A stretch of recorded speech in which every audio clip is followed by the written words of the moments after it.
नमस्कार दोस्तों, स्वागत है आप सभी का। और इस वीडियो में हम बात करेंगे कि आर डे यानी रिपब्लिक डे के लिए जो चीफ गेस्ट चुना जाता है वो कैसे चुना जाता है। हम इस वीडियो में बात करेंगे कि चीफ गेस्ट चुनने की क्या पूरी प्रोसेस है, क्या ऐसी चीज़ें हैं, क्या ऐसे फैक्टर्स हैं जो ध्यान में रखने पड़ते हैं और कोऑर्डिनेशन किस प्रकार से बिठाई जाती है। तो इस वीडियो को अंत तक देखें और अगर आपको अच्छी लगे तो लाइक करें, शेयर करें और सब्सक्राइब करें। दोस्तों, सबसे पहले हम बात करेंगे फैक्टर्स की कि जब हम किसी दूसरे देश के लीडर को रिपब्लिक डे गेस्ट के लिए बुलाते हैं तो हम किन-किन फैक्टर्स को कंसीडर करते हैं। तो सबसे पहला आपके पास आता है पॉलिटिकल। हम वहाँ पर पॉलिटिकल एक फैक्टर है जिसे देखते हैं कि वहाँ पे कौन सी पॉलिटिक्स है, पॉलिटिकल लीडर्स जो हैं उनके इंक्लिनेशन है भारत की तरफ या नहीं है, हम इन सब चीज़ों को देखते हैं। दूसरे नंबर पे हम देखते हैं इकोनॉमी कितना आदान प्रदान हमारा गुड्स एंड सर्विसेज का एक दूसरे कंट्री के साथ है, हम इसको देखते हैं।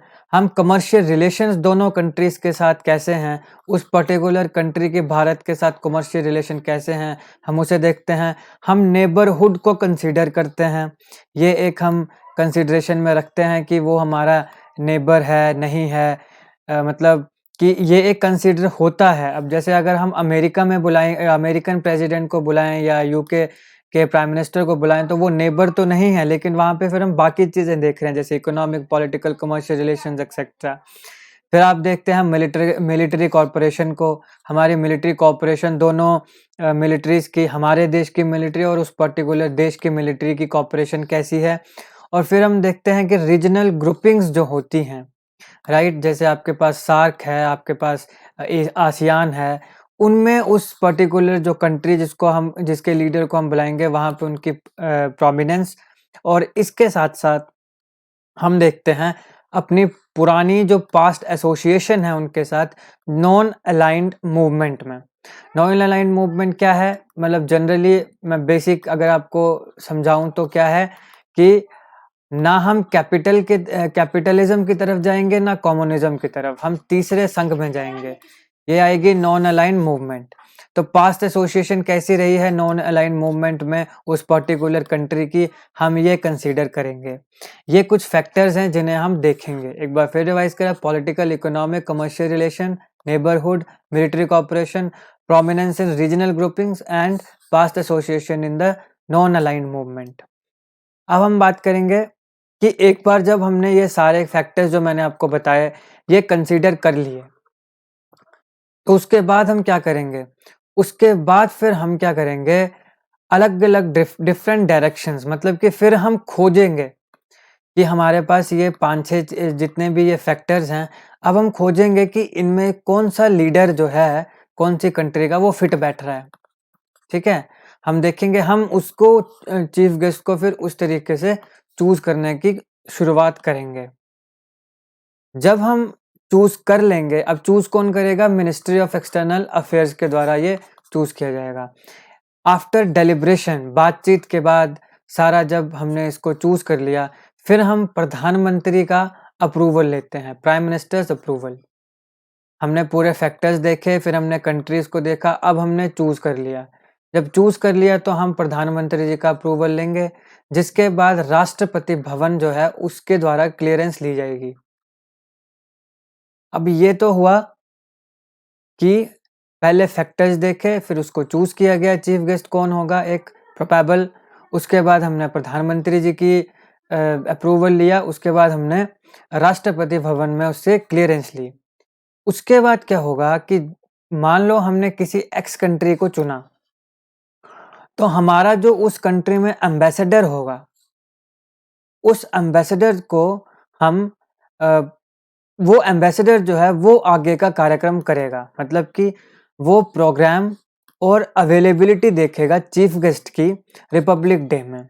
इसका क्या मतलब है कि हमने तो मान लीजिए एक्स कंट्री के प्राइम मिनिस्टर या प्रेसिडेंट को चूज कर लिया, लेकिन हमारा जो रिपब्लिक डे है उस समय वो प्राइम मिनिस्टर या प्रेसिडेंट अवेलेबल है कि नहीं, वो आ सकता है इस देश में कि नहीं, ये कौन देखेगा? ये इंडिया का जो एम्बेसडर उस पर्टिकुलर कंट्री में होगा वो देखेगा। ये एक बहुत इम्पोर्टेंट स्टेप है जो एम्बेसडर के द्वारा बातचीत वहाँ पे जिस कंट्री को हमने चूज़ किया उसके साथ की जाएगी, क्योंकि जिस हाई डिग्निटरी को हम बुलाने जा रहे हैं, हो सकता है उसकी कोई अनअवॉइडेबल एंगेजमेंट हो। अनअवॉइडेबल एंगेजमेंट यानी कि कुछ ऐसी एंगेजमेंट जिसको वो अवॉइड ना कर सके, जिसके लिए वो वहाँ उसे अटेंड करना इम्पोर्टेंट हो। ये कैसी एंगेजमेंट हो सकती है? ये उस कंट्री में पार्लियामेंट का सेशन हो सकता है, ठीक है? अ सेशन ऑफ पार्लियामेंट, या फिर कोई इम्पोर्टेंट स्टेट विजिट हो सकती है उसकी। उसको उसने पहले से डिसाइड कर रखा हो कि उसने पर्टिकुलर जो समय है, जो डेट है रिपब्लिक डे जब हम मनाएंगे, तो उस दिन उसने पहले से डिसाइड कर रखा हो हमारे बोलने से पहले ही कि वो किसी पर्टिकुलर देश में जाएगा। तो ये उसकी क्या है, इम्पोर्टेंट पहले से ही स्टेट विजिट है, या तो फिर उसके देश में पार्लियामेंट का सेशन हो, या फिर कोई और भी काम हो सकता है। जैसे अभी हमने डिसाइड किया था पहले यूके के प्राइम मिनिस्टर बोरिस जॉनसन को बुलाने में 2021 में, लेकिन अब वो आने के लिए असमर्थ है। क्यों? क्योंकि वहाँ पे कोविड-19 की एक नई स्ट्रेन आई है, राइट? अगर आप जानना चाहते हैं कोविड-19 के बारे में, कोविड-19 क्या है, कोविड की वैक्सीन कैसे पूरे भारत में लोगों को तक पहुंचाई जाएगी, और कोविड-19 के चलते एक और जो न्यूज़ आई वो है वैक्सीन हेजिटेंसी। अगर आप इन तीनों चीज़ों के ऊपर विस्तार से जानना चाहते हैं तो आप मेरे डिस्क्रिप्शन बॉक्स में मैंने इन तीनों वीडियोस का लिंक दे दिया है, अगर आप चाहें तो देख सकते हैं। अभी हमने बात करी कि क्या-क्या चीज़ें थी, क्या-क्या अनअवॉइडेबल एंगेजमेंट्स हैं, जिसके कारण जो हमने देश डिसाइड किया उसका जो डिग्निटरी हमने डिसाइड किया वो आने में असफल हो। तो अगर जब ये लेबोरियस प्रोसेस पूरा खत्म हो जाएगा, कंप्लीट हो जाएगा, तब हमारे मिनिस्ट्री ऑफ एक्सटर्नल अफेयर्स में एक आएगी टेरिटोरियल डिवीजन, एक आएगा चीफ ऑफ प्रोटोकॉल वर्क्स। क्या करेगी टेरिटोरियल डिवीजन? टेरिटोरियल डिवीजन जो है एमईए की, वो मीनिंगफुल टॉक्स और एग्रीमेंट्स करेगी उस पर्टिकुलर कंट्री के साथ, उनके जो ऑफिसर्स होंगे उनके साथ, कि किस तरीके से आना है, क्या प्रोसेस होगी वो सारा। और जो चीफ ऑफ प्रोटोकॉल वर्क्स होगा वो किस पे काम करेगा? पूरे प्रोग्राम और लॉजिस्टिक्स के ऊपर, कि किस प्रकार से, जैसे अगर दिल्ली में रिपब्लिक डे परेड होगी तो उससे पहले वो कहाँ रहेगा, अगर किसी देश में किसी स्टेट में अगर वो घूमना चाहे, बाद में किसी स्टेट में, पूरे प्रोग्राम और लॉजिस्टिक के ऊपर वो विस्तार से चर्चा करेंगे। जो चीफ ऑफ प्रोटोकॉल है, जो प्रोटोकॉल का चीफ होगा, वो सारी जो प्रोसेस है वो अपने काउंटर पार्ट के साथ बात करेगा, शेयर करेगा, एक्सप्लेन करेगा उसको। क्या काउंटर पार्ट? कि जो पोजीशन उसकी भारत में है, काउंटर पार्ट का क्या मतलब हुआ कि जो पोजीशन उसकी भारत में है वो सेम पोजीशन जिस इंसान की उस पर्टिकुलर कंट्री में होगी। जैसे कि हमारे देश में प्रधानमंत्री है, तो जो सेम प्रधानमंत्री किसी और देश का होगा वो हमारे प्रधानमंत्री का काउंटर पार्ट है। आप समझ रहे हैं इस बात को? तो उसी प्रकार से जो एक ऑफिसर है, जो चीफ ऑफ प्रोटोकॉल वर्क है, उसका जो काउंटर पार्ट होगा उस पर्टिकुलर कंट्री में जिसको हमने चुना है, वो उसको पूरा एक्सप्लेन करेगा। जो भी प्रोसेस है पूरा आने जाने की सारी, वो उसको एक्सप्लेन करेगा। पूरा रिपब्लिक डे सेरेमनीज के बारे में उसको बताएगा। Minute to minute, minute by minute जो मिलिट्री प्रिसीजंस होगी वो सारी उसके साथ शेयर करेगा। कौन? Chief of protocol. अब हम बात करेंगे कि अगर हमने किसी देश के प्रधानमंत्री को बुलाया, उसको हमने न्योता दिया, तो क्या डिसएग्रीमेंट्स हो सकती हैं? क्या डिसएग्रीमेंट्स हमारे देश में और उस पर्टिकुलर देश के बीच में हो सकती हैं? अब ये जो डिसएग्रीमेंट्स हैं ये इम्पोर्टेंट कंसिडरेशन है, क्योंकि जैसे मैंने बताया कुछ डिस्कशंस, टाइमिंग्स और मीटिंग्स जो हैं वो इसके लिए ली जाती हैं। जो रिपब्लिक डे सेरेमनीज है उसमें कोई भी फ्लेक्सिबिलिटी या कोई एक पर्टिकुलर शेड्यूल हमें ज़रूरी नहीं है देखने को मिले, क्योंकि कई बार ऐसा देखा गया है कि जो चीफ गेस्ट है उसमें जो हमारा जो भारत का जो प्रोटोकॉल की रिक्वायरमेंट होगी वो उसको पूरा नहीं कर पाते हैं। फॉर एग्जांपल कि हमने एक समय दिया, इस समय पे पहुंचना है, वो नहीं पहुंच पाए, या फिर जो हमने पूरी प्रोसेस बनाई कि हम ऐसा करेंगे ऐसा करेंगे, अब मान लो बारिश आ गई, कोई नेचुरल कैलामिटी एकदम आ गई तो वैसी नहीं हो पाएगी, राइट। सारे जो एस्पेक्ट्स हैं एक पर्टिकुलर जो डिग्निटरी हमारे देश में आएगा उसको उसके विजिट के, वो सारे को एक इलैबोरेटली देखा जाता है, जैसे उसकी सिक्योरिटी, लॉजिस्टिक्स, फिर मेडिकल रिक्वायरमेंट्स, अगर कोई ज़रूरत है, अगर किसी को उस जो लीडर है उसको अगर कोई बीमारी है उसके लिए उसको दवाइयाँ चाहिए या जो भी मेडिकल रिक्वायरमेंट वो अगर नेसेसरी है तो वो देखी जाएगी। फिर active cooperation department of government of India का जो भी कंसर्न डिपार्टमेंट होगा उसके द्वारा एक्टिव कोऑपरेशन। उसके साथ साथ उस स्टेट में जैसे कि न्यू दिल्ली में कि गवर्नमेंट के द्वारा पूरे वो एस्पेक्ट्स देखे जाएंगे जहाँ पर रिपब्लिक डे मनाया जाएगा, जहाँ पे परेड की जाएगी। तो ये गवर्नमेंट ऑफ इंडिया के द्वारा और government of that concerned state, जैसे इंडिया के केस में दिल्ली, राइट।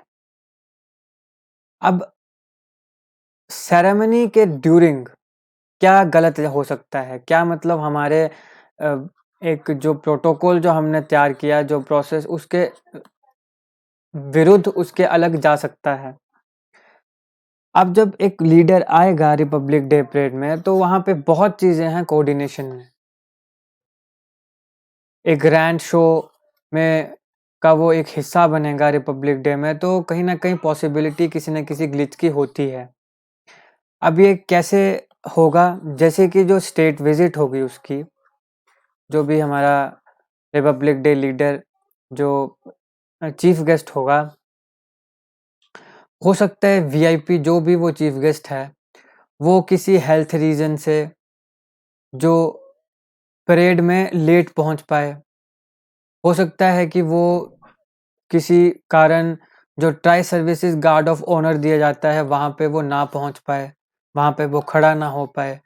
तो ये कुछ ऐसी चीजें जो हमने डिसाइड तो करी थी कि ऐसा ऐसा करेंगे, लेकिन वो नहीं हो पाया। इसके अलावा मॉनसून सीजन में हो सकता है कि बारिश का एक थ्रेट हो, बारिश हो जाए, ठीक है। या फिर उसके अलावा कुछ अल्टरनेटिव अरेंजमेंट बनाई जाएं, जैसे अगर बारिश ही हो जाए तो हमें कुछ अल्टरनेटिव तो कुछ ढूंढना पड़ेगा।